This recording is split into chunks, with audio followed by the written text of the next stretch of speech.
There's a short story by Kurt Vonnegut named Harrison Bergeron, and a lot of us had to read this when we were in high school or junior high. And the story is about the future. And in the future, people who have great abilities are given weights and they're given things to hold them back so that their talents don't exceed that of the general population. I think as Christians, we've been given incredible abilities and incredible talents and incredible gifts by God, and we can't access those because of the sinful weights and impediments we have. Hebrews 12:1 says, lay all those things aside, lay those sinful weights aside, lay the sinful impediments aside, and live the life that God has called you to live.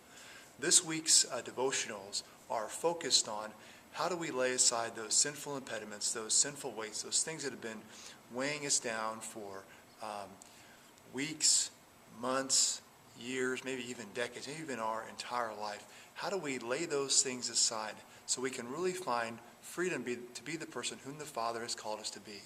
The devotionals this week focus on our Father who is in heaven. And heaven is, of course, distant from where we are. How do we recognize that distance, that sin that has been created, that we've created, to put that distance between us and God? And how do we lay aside all that sin? How do we lay aside those things that have been weighing us down for so long? I think if you go through the devotionals this week and you pay close attention and ask, as I did when I was writing them, some challenging questions about yourself, you'll see a real difference in your life even after only a few days.